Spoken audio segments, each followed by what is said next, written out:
Hello and welcome to World of Tanks 2. So you've heard that this free-to-play game has got a big update, and now you want to check out what the fuss is about. So welcome! This video is made exactly for you. Now of course, World of Tanks has been in existence for 15 years now, so you're not going to get on the same level by watching just one small video. But at least you could get a head start in relation to other new players that are starting right now. The first one of my tips actually comes into effect even before you create your wargaming account. So if you've already done this, maybe think about doing it over. There are actually two systems in place that can run in parallel, which will help you get a head start in this game. The first is called the Invite bonus code.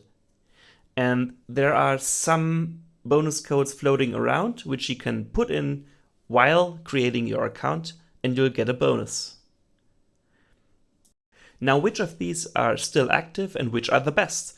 Well, we can take a look at this site here, whatinvitecode.com, and there's a list of some of them. This one's got a tier 5 Excelsior, which is a good tank for beginners, and 250,000 credits, not bad, and 14 days of premium account access. Don't worry about these rental tanks, I don't think they are worth it. But here this code has got a Churchill 3, which is a good tank, and 500 gold. So gold is the premium currency. So this is also quite good. What do we have here? There is a tier 6 medium, the Cromwell Berlin. It's a good tank, and 8 days of premium and 250,000 credits. So this is one that I would suggest, but let's see. There's, I think there's one that has the Excelsior and a lot of gold. I don't seem to find it here. There's a Churchill and 850 gold, which is a good deal.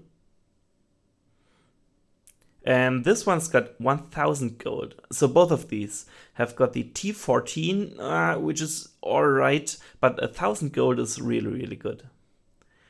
Let's see here. Like, you could take all of these. Every one of these is better than nothing. This one here doesn't have a tank, but a lot of currency. And I found another code on Reddit. A lot of codes actually, but this one in the bottom, Yogscast. This has got the Excelsior tank, 7 days of premium and 1000 gold. I think this one is one of the best. So maybe take this code.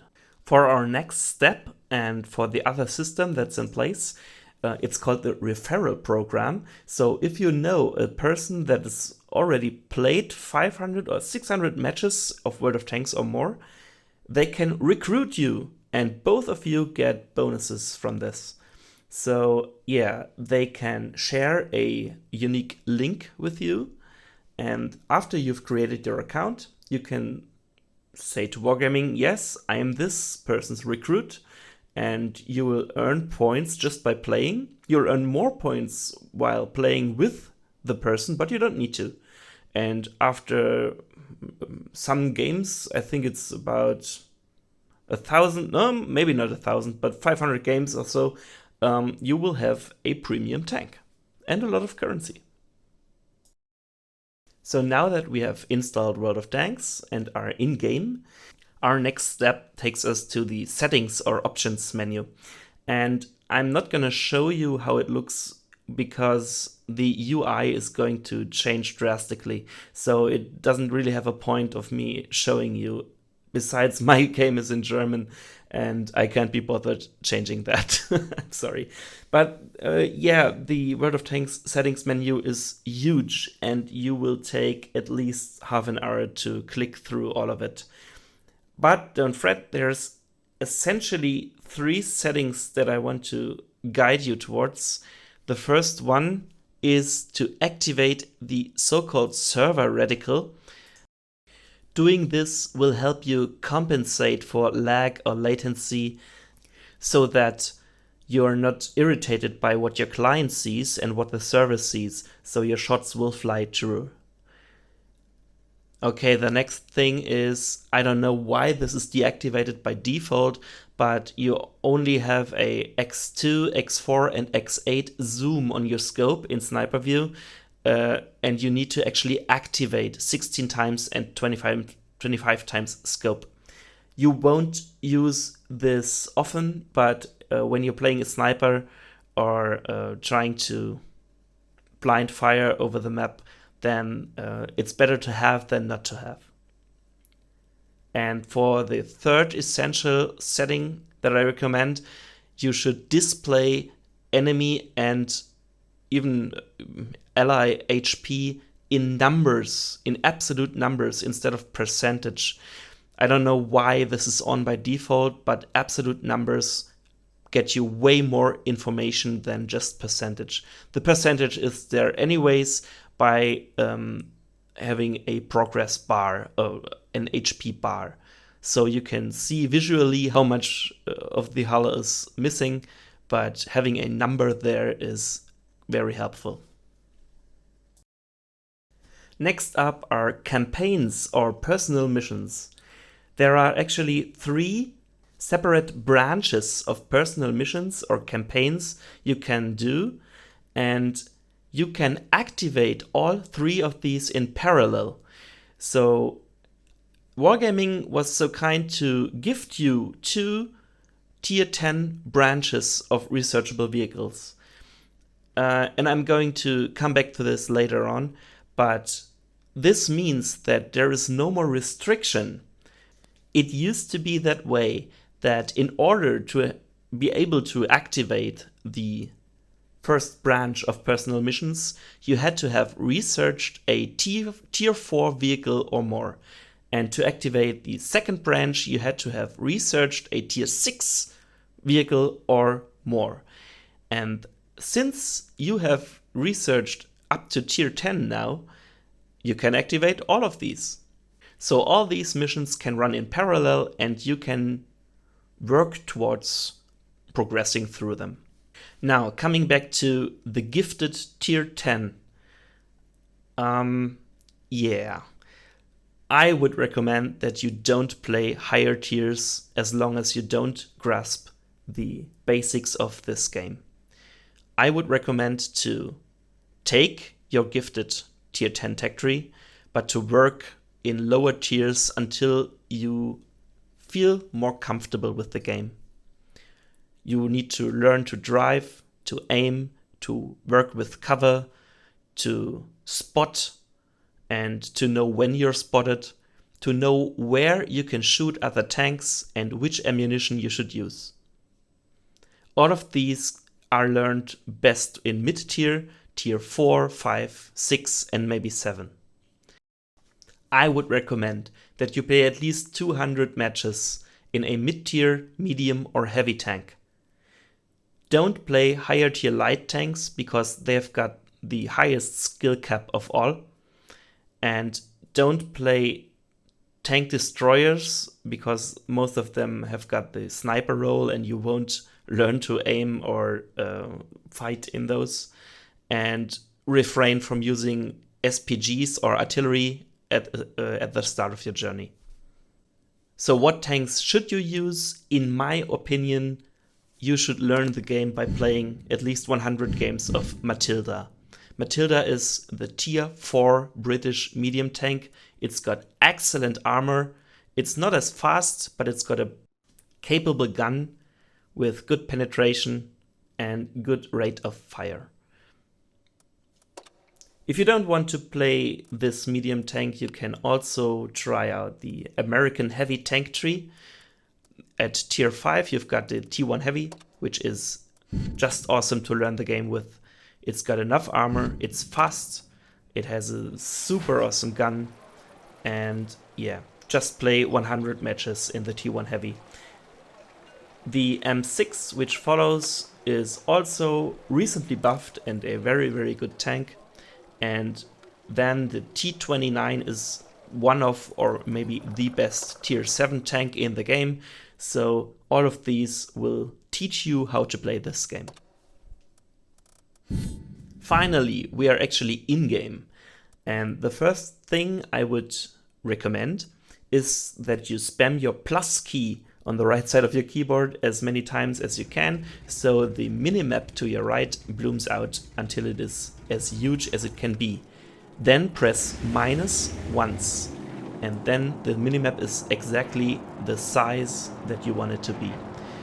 If you've played any shooter or real-time strategy game before, you know how important it is to have map awareness, and a bigger minimap will help you with that. Speaking of maps, World of Tanks has got over 40 maps, I think, in the standard pool, and it will take you hundreds, if not thousands of matches until you've learned the intricacies of all these maps. Playing different roles, like medium, heavy, light, and so on, knowing where to drive on which spawn, which bushes, it's massive. This game is massive. So what I recommend you to do in your first matches is see where tanks, allied tanks, drive to that are the same role as you are, and just go ahead and drive with them. World of Tanks is not a game where you can have a huge impact as a solo warrior, especially not in the beginning of your journey. Which means if you're a heavy tank, just go where the other heavies of your team are going. And work as a team. If you're a medium tank, go where the other mediums are going. Try not to suicide your tank into the enemy, stay behind, and just try to get a feel for your gun and put 1, 2, 3 shots into them. Try to conserve your hit points until later in the match. And yeah, just if you're a Counter-Strike player, just be passive. You only got 1 life, you don't respawn, and this game just doesn't lend itself to heroics, solo heroics. There's no acing the other team. Just stay back, chill out, take a deep breath, and shoot at the enemy. Now, how does shooting actually happen? We are in a T-29 American heavy tank, and our opponent that you see right here is also a T-29 American heavy. This tank is like a standard tank. It's got weak points on top, the cupola, where the commander is, and on the bottom, the lower plate. So if you want to have a successful shot, you should aim at these. The indicator will turn green to help you see where you can aim and penetrate the enemy. If the indicator is red, like here, you will not penetrate the enemy. Now, there are over 900 tanks in this game, and you won't learn the armor layout of every one of them fast. But most tank designs follow the same basic principle. They are strong in the front, weak at the sides and in the back. The turret is mostly the most armored part of the tank. And if you want to shoot the tracks off, don't do what I'm doing here. You see, I'm aiming at the wheels, and it takes me 3 or 4 shots until the chain is ejected. What you should do is aim for the wheels that are actually driven, that are in contact with the transmission of the tank, which means that if you shoot those, you will detrack the tank and damage its hull, and maybe even damage its engine. Now we're going to learn about angles and what is called side scraping. The enemy T-29 has oriented its chassis so that no armor plate is being able to be penetrated frontally. Every plate is angled, which effectively increases the armor thickness. I can look around for a possibility to go through its armor, but every time the penetration marker is red. I can detract the tank, but not damage it. So now you can see the enemy T-29 making a mistake and coming around the corner front on. And suddenly we have green markers everywhere, and we can try to penetrate the weak points of the tank. The lower hull, as well as the cupola. Now, the concept of having the high ground is also in place in this game. This T-29 is perched high above us, and the height difference and difference in angle makes it impossible for us to hit his weak points. The cupola is masked by the gun mantlet, and the tank's hull is not accessible because of the building. So in order to be able to hit him, we need to drive around the building, and then we can try to shoot up into the rear of the tank. Now out of the city and into the fields, this is the same duel, two T-29s meeting in open fields. There is no building here, and again we can see the upper plate is very strong, as well as the turret front we cannot penetrate, but the cupola of course is a weak point, and the lower plate is a weak point.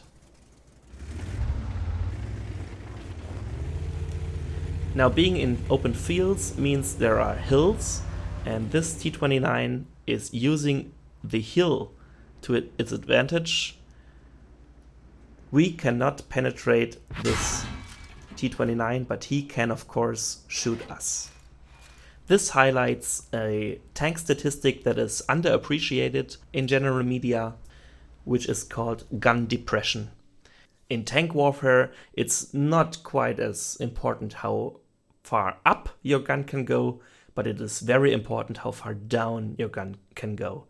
Now, one thing that we can see here is that there's actually another secret weak spot on the T-29, which is this exact machine gun mounting point. And you're going to see that a lot of tanks will have secret weak spots, which you're just going to have to learn over time.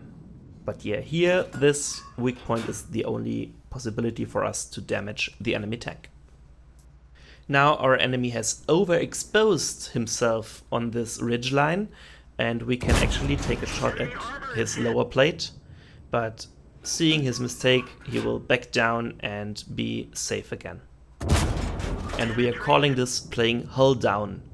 So your tank's hull is masked by buildings or a ridgeline or tank wrecks. So remember to use this to your advantage and play hull down as often as possible. Now what we can do, of course, is use another kind of ammunition. So far we've been firing AP, which is armor penetrating shots, but there are also APCR rounds, which are composite rigid armor penetrating shots. They usually have a higher penetration value and the same damage as AP shells, but they often cost a lot more credits. Most of the tanks can also load HE grenades, so high explosive grenades, which do more damage but don't penetrate as much armor. HE can be shot at thick armor to do very little spalling damage, which can be helpful when you're trying to take out a tank that has very few hit points left. And HE grenades often do a lot of critical damage, so module damage, or they injure crew.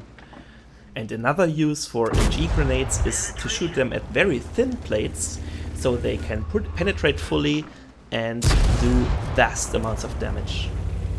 So once again, to recap, there's basically 4 kinds of ammunition in the game. Most tanks shoot AP, so armor penetrating shots. The second shell in your loadout is often called gold ammunition or premium ammunition, because they cost 10 times as much as normal shots, but often have better penetration value and do the same amount of damage as your first shell. And oftentimes this is heat ammo. Heat stands for high explosive anti-tank ammunition, and one thing to note about heat ammo is that it will be absorbed by spaced armor. So you better not fire heat at tracks or spaced armor if you know that there is spaced armor in the enemy tank. Some tanks may shoot APCR, armor penetrating composite rigid shots. And there's one additional point to keep in mind about angles. Heat will not get any normalization of its angle. So meaning what you shoot is what you get. If you shoot heat at the plate that is angled 70 degrees away from you, then it will probably bounce. But AP gets 5 degrees of normalization, meaning that if you shoot at this 70 degrees plate, the game handles it as if you're shooting a 65 degrees angled plate. So your probability of going through that plate is enhanced. APCR gets 2 degrees of normalization and heat gets 0. And then most tanks can fire HE. Like I said before, HE does the most damage but has the least penetration and is a very situational round. But you should carry some HE rounds into every match. And if it's only to shoot at light tanks and artillery in the late game. One thing that will definitely hold you back in the beginning is the proficiency of your crews. Nowadays, Wargaming has changed it so that crews can have a maximum of 6 skills, but your beginning crews will struggle to even have 1 skill, so this disparity to other players will be measurable. To compensate for this discrepancy, please research Brothers in Arms as your first crew skill on every crew member, because this skill, if it's fully researched, will just make everything about your tank better. And it's a no-brainer. Every crew member needs to have Brothers in Arms as their first skill. And then probably repair and prioritize view range. So your commander and your radio operator can have view range perks, which are really, really important. One more resource I want to mention to you is a website called tanks.gg, where you can put into the search bar any tank that is in the game, and you will see detailed stats of this tank. You can compare it to other tanks, and the most useful feature is the 3D model. So what we've done with the T29 behind this building, we can do here inside our browser, and we can rotate the tank, the turret, and the gun, and see how the armor will behave if we shoot this tank. Green means you penetrate, red means you ricochet or bounce. And you can see all the weak points that the vehicle has. You can imagine how the vehicle will behave if it pokes out behind cover. So go ahead and use this tool to your advantage. I want to briefly mention an example for a tank that doesn't want to side scrape, but instead wants to reverse side scrape. If this Soviet Tier 9 Heavy, the Object 257, side scrapes from a building, it will actually open up its weak point and you can just shoot it. So what this vehicle will instead do is reverse side scrape, meaning he's putting the rear of the tank towards the building and poking out with his front. And then you can see, oh, this tank is not penetratable. And then there is another example for a kind of tank that also doesn't want to side scrape. This German Tier 9 heavy tank, the Panzerkampfwagen 7. If it side scrapes around a building, it will actually show you the weak point in the back of the tank. So it doesn't want to do this. Instead, this vehicle actually will do what we have established as a mistake and go front first. So we actually can't penetrate its front when it pokes out the normal way, so to say. So just be aware that there are certain kinds of tanks and armor layouts which need to be addressed in different ways and manners. So that's it for my basic beginning tips. Have fun in the game. I wish you good fortune on your way to becoming an ace tanker. Cyanide out.